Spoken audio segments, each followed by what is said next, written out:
Bienvenue à tous. Welcome to Reporters on France 24. In this edition, Kazakhstan, where a personality cult is said to outlive the man on whom it's based. The retirement of the country's first ever and, so far, only president seems to change very little about the outlook of the country. Nur-Sultan Nazarbayev's name will live on in the hearts and minds of the people, no doubt about that. But just to make sure, the capital has been renamed in his name. Astana is now called Nur-Sultan. Our reporter Elena Voloshin has been to Kazakhstan for this edition of Reporters. Elena, looking forward to seeing the film. Tell us, was it a surprise when Nur-Sultan retired? Well, at least apparently it was a surprise. It was even a shock, as I was told by some of my interviews in Kazakhstan, because nobody would expect that after almost 30 years in power, Nazarbayev would resign by himself. And furthermore, the very reasons of this resignation remain a mystery. He didn't say anything about that.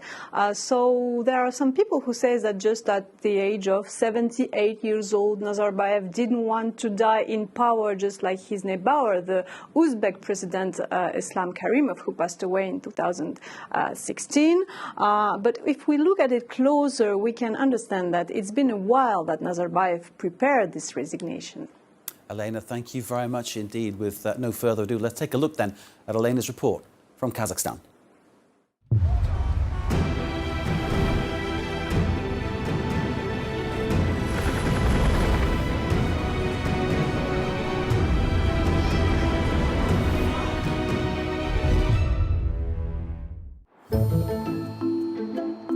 They didn't spend too long thinking about it when they first named Astana.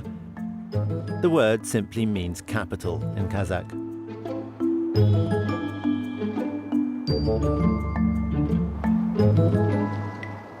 But now that the man who made it the nation's capital has left the presidential palace, it's time for an update.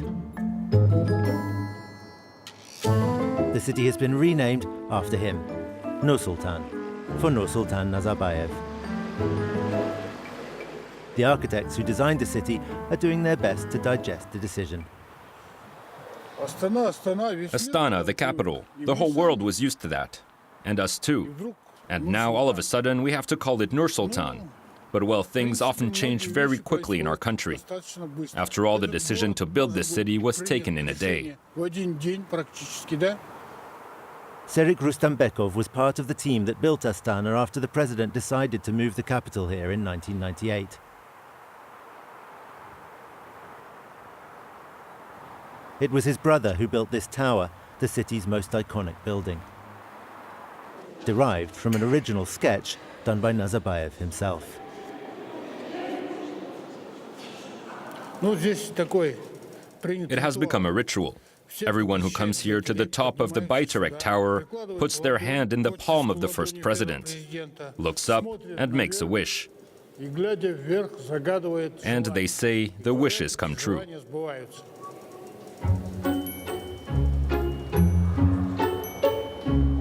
Nursultan Nazarbayev developed a classic personality cult during his 3 decades in power. But unlike his dictator neighbors, he also pursued a policy of openness towards the West and Asia.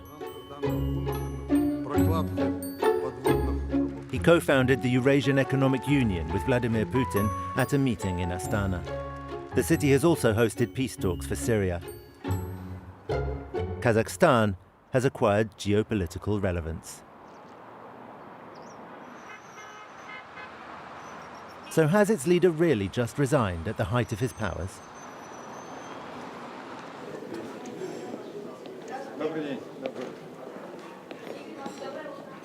Igor Rogov is deputy director of the Nazarbayev Foundation. Today, in this luxury hotel, he's meeting representatives of South Korea to talk about denuclearization.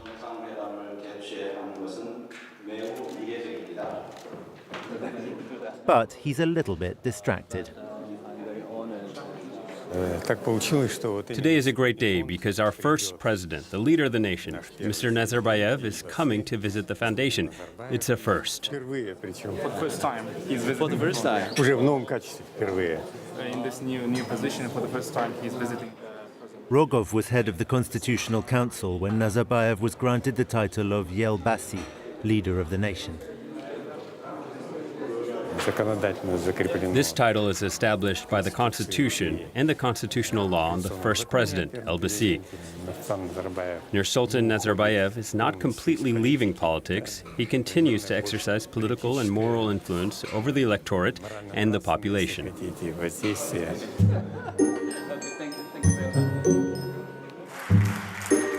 Nazarbayev has been preparing for retirement since 2010. That's when the Kazakh parliament passed a law granting him lifelong immunity from prosecution, banking secrecy, state healthcare and communication systems, and a security detail. A state-funded chancellery will handle his affairs from now on, while he takes private ownership of his official residences. A special road links the presidential palace to his new office.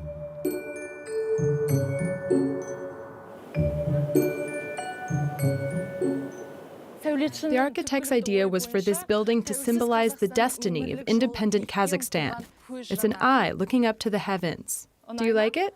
Let's move on. Fariza is a guide in the Nazarbayev Center, a multimedia monument to the president. A few days ago, a new attraction appeared for her to show visiting school children. Do you see that door up there with the decorations? That's Nursultan Nazarbayev's office. And on the 9th floor, there's the leader of the nation's winter garden. No, even most people who work here aren't allowed to go up to the 8th and 9th floors. And so Fariza continues her tour of the lower floors. The Elbasi has read all these books. Yes, he read them all. Charles de Gaulle, President of France, Gandhi. Quite the scholar. It's all part of the image of Nazarbayev as a visionary and spiritual guide that is served up to young generations of Kazakhs. Today's theme is called The Seven Aspects of the Great Steppe. It's inspired by the leader of the nation's latest article. First and foremost, the Elbasi teaches us how we must rethink our history. Japan has an emperor. England has the queen. Lots of countries have figures who do not wield power directly, but influence the course of events. Kazakhstan only gained independence in 1991, and the first president played a major role in the foundation of this state, and that's why he has such an important place. So how did this typical Soviet apparatchik end up mythologizing himself as a Gandhi-like figure? Fariza was born in Taraz, a small town in southern Kazakhstan. Her parents, factory workers, moved to Astana to avoid unemployment.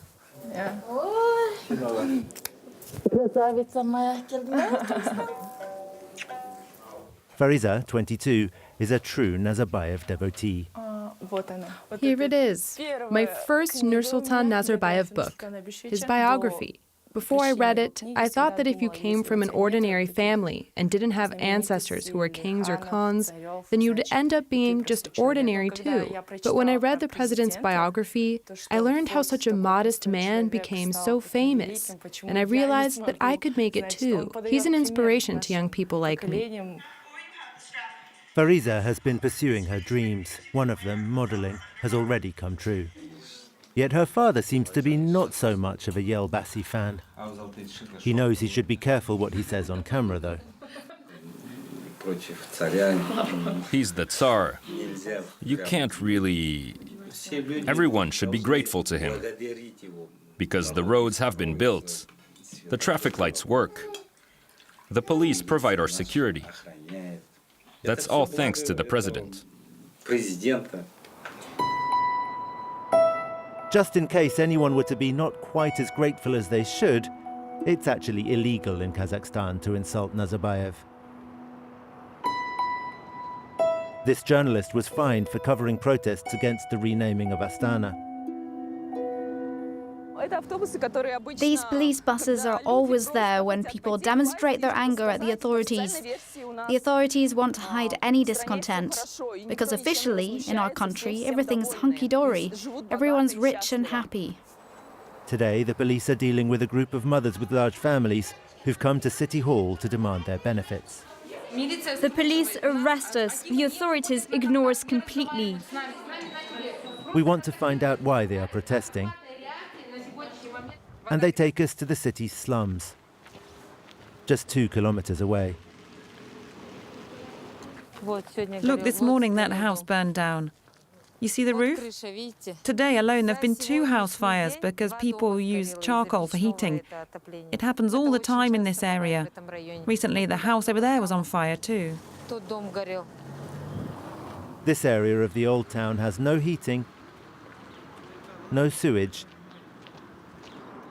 and no running water. The houses here are in danger of collapsing. Dinara's is no exception. There's the chimney. It's always smoking because it's falling down. We're continually repairing it, but it's no use. We haven't got money for repairs. Since 2002, they've been saying that they're going to demolish these houses and pay us compensation. But they've just told us once again that they're putting it off to next year because there's no money in the budget. The money was spent on renaming the city, and we just have to lump it. In the city formerly known as Astana, poverty hides behind colourful billboards. The authorities prefer this image, a modern capital and a tribute to its founder, who does, to be fair, have a few things to be proud of. Such as this university, named after him.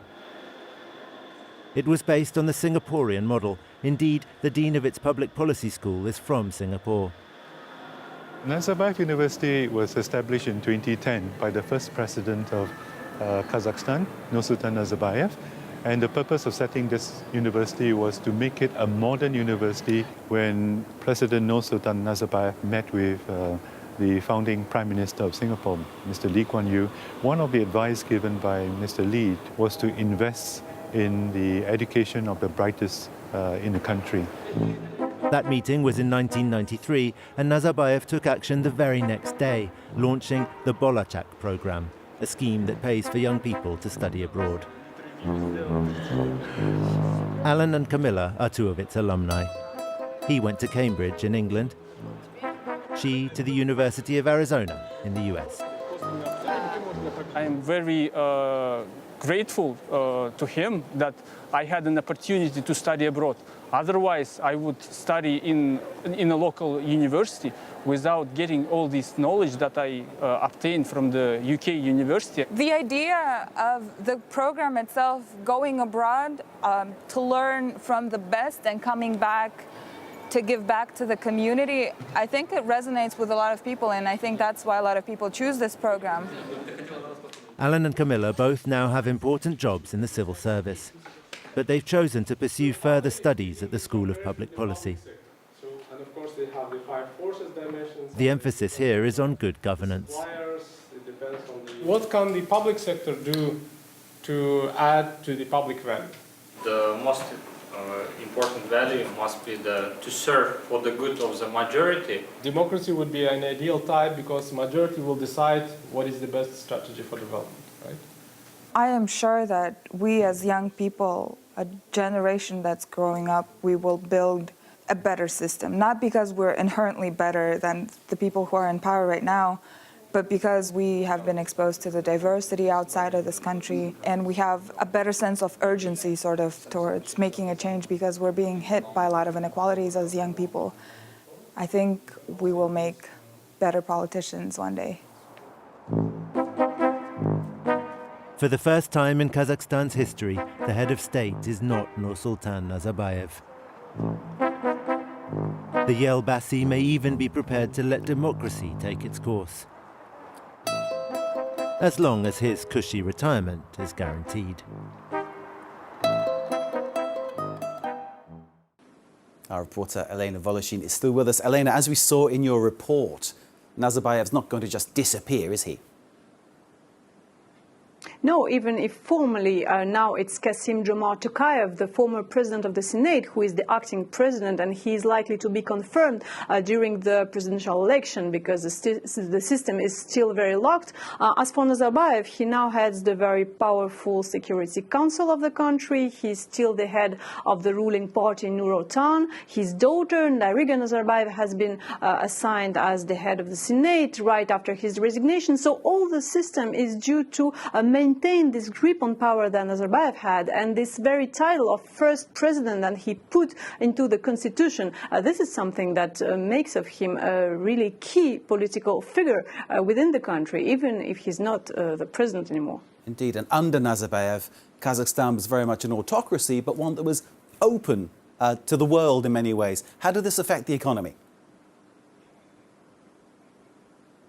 Well, as you saw with these young people who have studied abroad, there are 13,000 of them since the launching of this program, Bolashak, who have benefited from this program. They have a condition to benefit from it. They must come back in Kazakhstan and work there for 5 years to give back to the economy of the country. So let's see what Kamila says about it. She has been studying in the United States, and now she heads a unit in the Health Republican Center of Kazakhstan. When you apply to Bolashak, you put up your apartment or any other real estate that you own or somebody you know owns, and they put it up for you as a guarantee that you're coming back. I think it's fair that you come back and work in Kazakhstan because they pay for your entire everything. That's the least I could do to return the taxpayers' money that paid for my quality education, right? But despite this enthusiasm, the main problem for these young graduates are the salaries, which are about $300 per month. So despite the ambition of Nursultan Nazarbayev to push Kazakhstan among the 30 top global economies by 2050, we can see that the inequalities still remain very strong in Kazakhstan. Elena Voloshin, thank you very much indeed for that insight into life in Kazakhstan. And of course, you can see Elena's report again via our website, france24.com. This is Reporters on France 24. Stay with us.